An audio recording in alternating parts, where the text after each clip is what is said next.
Hi everyone, Dr. Victoria Scorbo here, speaking to you from the Seeds of Transformation Healing Center in Wareham, Massachusetts. Today it's time for Tarot-Scopes. We're going to be doing the Tarot-Scopes for the sign of Scorpio for the year 2023 and for the month of January. And I will let you know when January slips into this reading. But before we get there, I think I want to talk a little astrology. And just a little, this is not an astrology reading, but I thought it would be a good idea to take a look and see what's going on with the planets for Scorpio. Well, first of all, the south node of the moon has been in Scorpio. It's been there for 10 months, maybe a year now. And the south node, the north node, south node are in a pair of signs, always opposite signs. In this case, we have the south node in Scorpio. So the north node is in Taurus. And they've been there for a while, and they're going to continue at the end of July. So it's been less than a year, actually. At the end of July, they shift. So the south node moves into Libra, the north node moves into Aries. And so it's been a very, we'll say, challenging period for Scorpio because you'll have the south node in your sign. And so there's a lot of like things getting released on your end of the zodiac. And there's always, we're always working with the shadow. We're always working with the ego and the surrender of the ego to the soul when we're dealing with Scorpio. So we've all been required to sort of let go of our egos and move and move in the direction of what is truly important to us, how we can survive. You know, Scorpio is a sign of death, whereas Taurus is a sign of life. And so we've been asked to move in the direction of life and letting go of some of the more complicated, difficult relationships that we have, whether it's with people or situations. And, you know, Scorpio knows all about having to let go, and Scorpio knows how not easy that is at times. And so you've kind of been a guide for us, Scorpio. You've sort of been the the watcher at the threshold, so to speak. And you know, it's hard work, and there's a lot of shadow out there. So you guys have been working pretty hard. So it's going to get a little better for you, I think. Now, that being said, your ruling planet, Pluto, will move out of Capricorn for the first time and move into Aquarius for about 2 months, a little more than 2 months. It goes into Aquarius on the 23rd of March and moves out of Aquarius back into Capricorn on the 11th of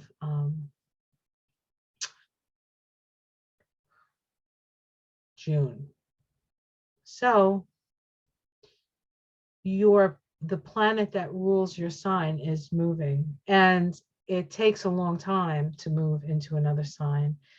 It's going to take 2 years before it gets completely into Aquarius. So you're going to be going back and forth between that Saturn, that Capricorn energy, and that Aquarius energy.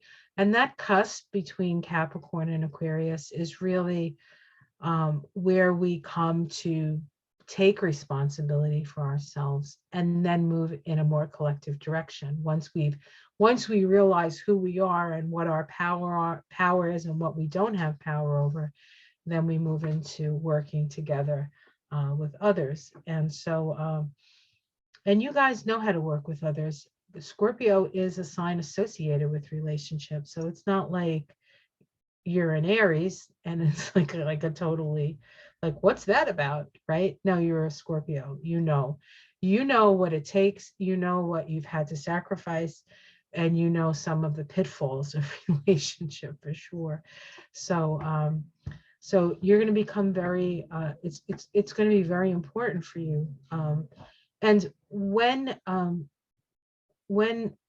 Pluto moves into Aquarius, it's going to be square the nodes, and the nodes are still going to be in Capricorn. I'm sorry, not Capricorn, but Scorpio, South Node and North Node in Taurus. So we're not quite out of the woods yet, Scorpio, but you kind of live in the woods, so I wouldn't worry too much about it. Excuse me. I try to hydrate myself as often as possible, especially when I'm doing the water signs. So that's going on. What else is going? Saturn is moving into Pisces, which is also a water sign. So Saturn and Pisces brings some stability in a way to the feelings and the emotions. I almost feel like what it's going to help to do, it's going to help to move out some of the more negative things that we no longer need. You know, the things that hold us back from our magnificence, quite frankly.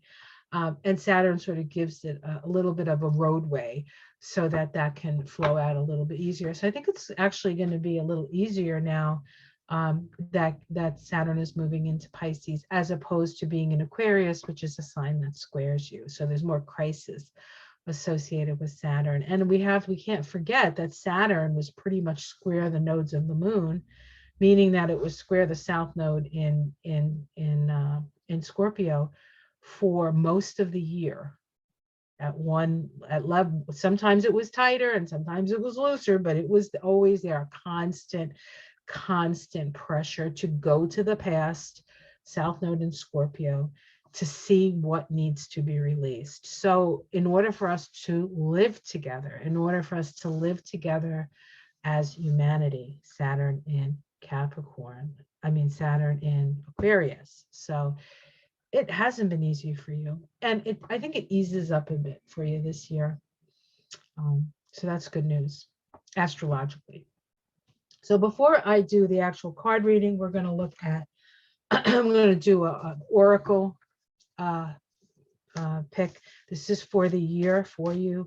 And I'm using the Illuminated Earth Oracle, which I've used for all the signs this year. I kind of like this because if you look at your sun, your moon, and your rising, and one of these cards comes up more than once, you'll know it's especially important sign for you. So I kind of like using the same oracle deck, but not the same card deck and not the same jewelry.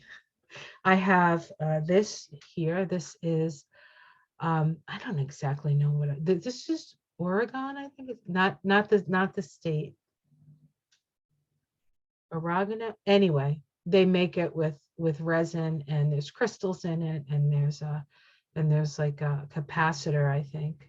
This really protects my energy when I go out, especially in the chaos that's out there.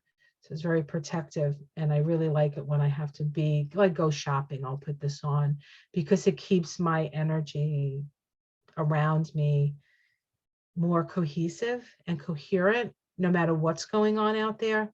And then I have my hematite earrings. Hematite is a grounding stone, but it grounds the light. It grounds the light, and some amber, because amber is connected to our ancestors.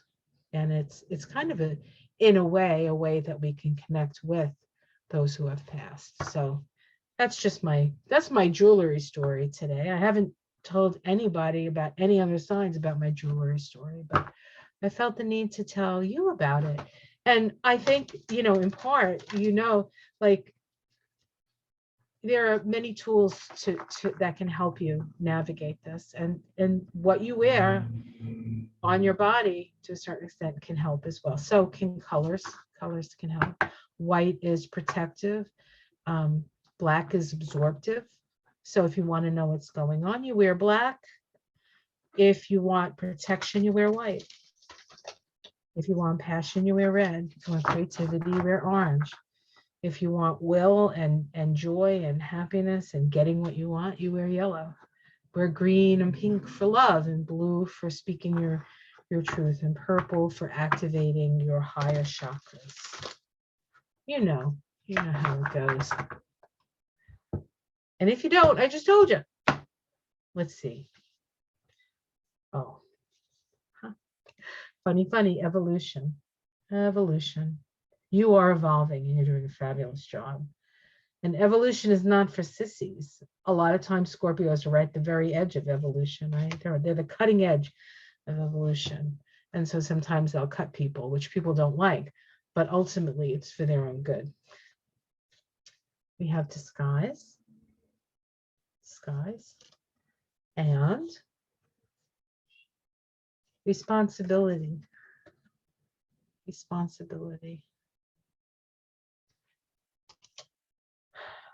You need to be responsible for your own evolution, your own choices, creates how far and how fast you go, I would think. Not sure, but I think so. Good disguise. Now, disguise is not necessarily a negative thing. You know, sometimes you have to wear a disguise in order to get into a situation. Like if you wanted to get into one of those, is it Furbies? You know, when people dress up like stuffed animals and they all cavort and hang out and stuff. You have to wear a stuffed animal suit to get in there. So not that you're doing that. The point is that sometimes you have to wear oh, maybe that's why I went into this whole thing of what you're wearing, right? Utilize your accessories to maybe hide what you're. Now this is going to sound terrible, and I mean this in the best possible, highest vibrational way. Sometimes you have to have a certain get up so you will even be allowed in the club so that you can actually do your work. So be willing to wear a few disguises or different jewelry in my case. And then responsibility, your ability to respond, from a place of trust. Now we have this person holding this little fawn, and the fawn has to trust them. You have to be gentle. So it's about approaching things with gentleness. So that's your message this year. You are evolving and you're doing your work. And sometimes you have to like dress up for the part, but you need to approach it with tenderness and be responsible for your actions. If anybody knows that you always pay for what you do and what you don't do, it's Scorpio. So keep that in mind. The lower vibrational Scorpios who don't actually listen to my videos anyway, you know, they're not gonna get this. But if you're a Scorpio and you're listening to this, you're definitely higher vibrational Scorpio. And that's not the scorpion, that's the eagle in Scorpio, and that's the phoenix in Scorpio, and that is the true, most profound healer. Vulnerability and trust, which if you're a Scorpio, you're like, what? But you get there, and you realize it when you get there. Okay, let us look at the cards now, because these just happen to be the ones that were closest. I'm using the Thoth Deck. So let's see what the Thoth Deck has to say for Scorpio for the year 2023 and for January. And I'll tell you when the January card comes up. All right. Scorpio. What's in Scorpio? All right. So we start with the 10 of Cups. How lovely is that? Fulfillment. Ooh, fulfillment. The immediate environment, or the crux of the situation, perhaps. Fulfillment. What challenges your fulfillment? Change, death. This is your card, Scorpio. Transformation. The capacity to transform, perhaps, or the inability to transform. Which one is it?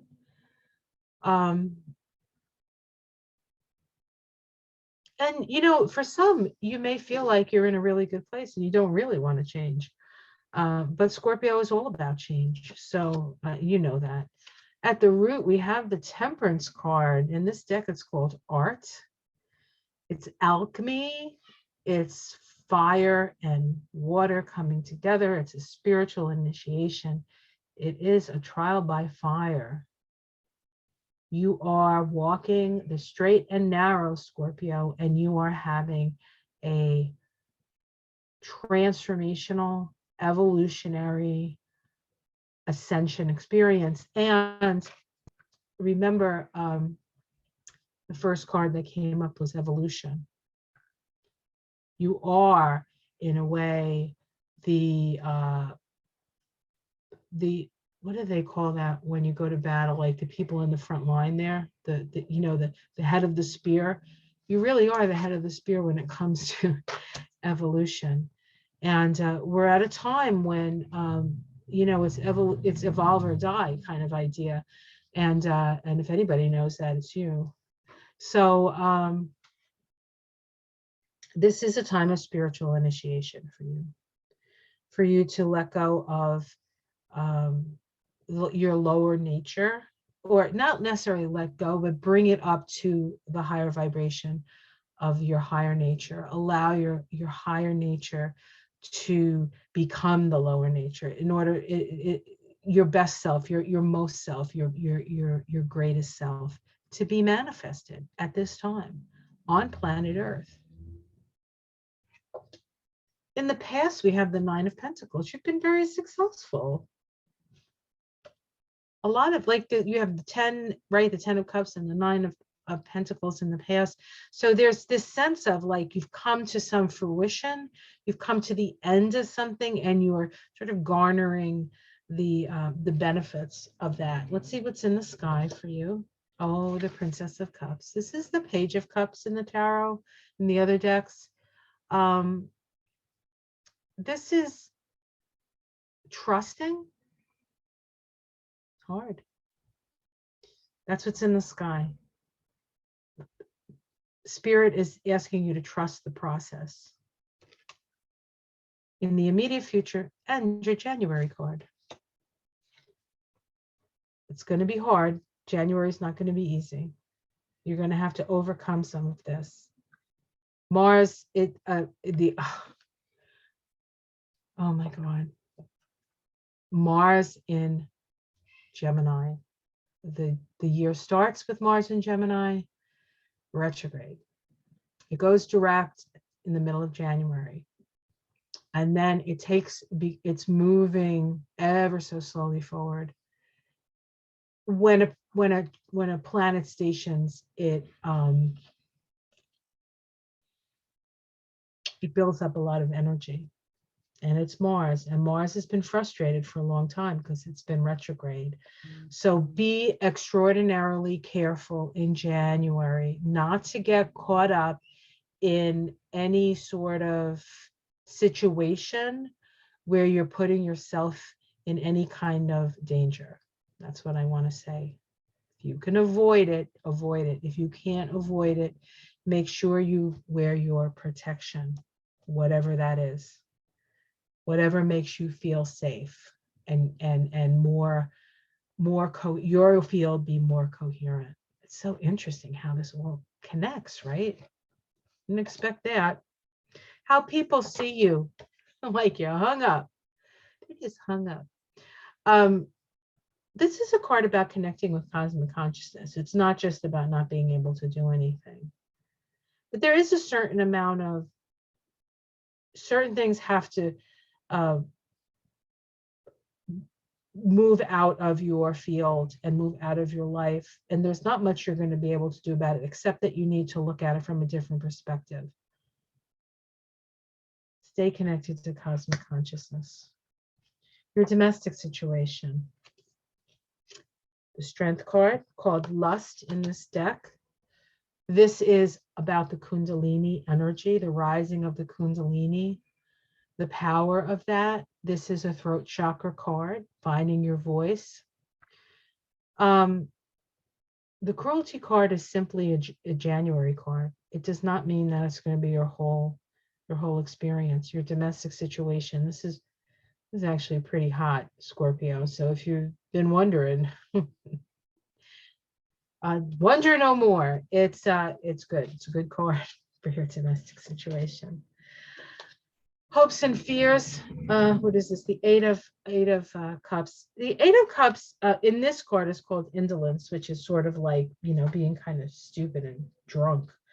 In other decks, though, it's around abandonment, issues of abandonment. So you could have that fear. Who doesn't? Everybody who loves somebody has a fear of abandonment. The outcome is the Prince of Swords. The Prince of Swords is the King of Swords in this deck. And he's utilizing his minions, we could call, to move his chariot forward. This could indicate his subconscious, his unconscious, and his conscious mind as well, not just people. But it's really about using all the tools at your disposal in order to move forward. And the King of Swords is somebody who moves forward on justice. So if there's something that you've been, sort of going back and forth with, a divorce settlement or maybe some other legal issue, it looks like this year is the year that moves forward. But you do have to keep control over the reins on that. You do need to manage that, maybe. Not necessarily trust everybody that's working with you. You just have to manage them. You have to make sure they're doing their job.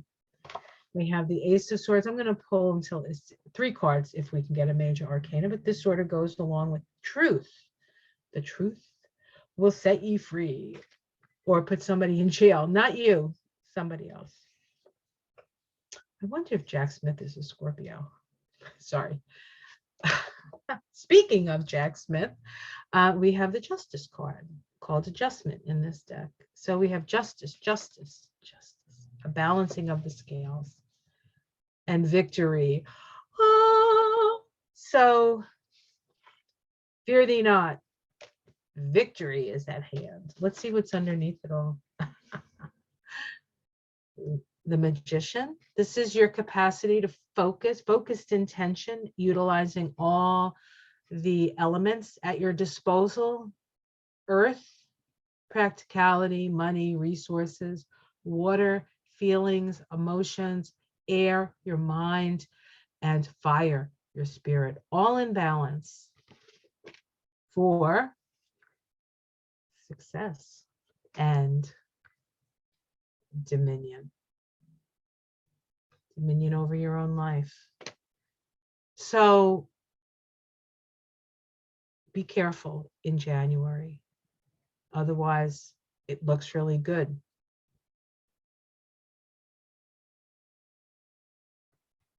It looks really good. Don't let other people's cruelty turn you into somebody who is cruel. You know what I'm saying? Don't hold on to resentment. It's like drinking poison. Resentment is like drinking poison every day. Don't do it. It doesn't help you. I understand the sentiment, but ultimately it doesn't help you. And it keeps you tied to the person that you resent. Why do you want to be tied to that, right?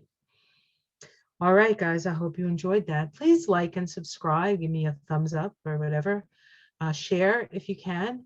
And if you know a Scorpio who needs to hear this, please share. I do have a Patreon page. If you like my work and you want to support me a little further, you can give as little as you want. It's a monthly thing. And it helps for me to do this work on YouTube mostly, but I'm also going to develop a little bit more my Patreon page. So my patrons out there, it's going to get better. I've just had to deal with the death of my mother. So I'm still kind of working through that. Not so much emotionally because it's been such a long process. And I feel like my mother and I have done a lot of work on this together. And so the passing doesn't feel unnatural or unexpected. She was 102 after all. So in that respect, things have been good, but it's a matter of time. It takes time to do all the things you have to do around that. So, and I appreciate everybody's support during this time. Thank you for those of you who have sent condolences and gifts. You know who you are. Thank you so much. I love them. And I'll see you again next month. We can do the Tarot-Scopes of February. Until then, you can check me out in the morning. I'll do now that I'm a little freed up, I'll be able to do a few more card readings for you because I know you like those. All right, guys, take care. Namaste.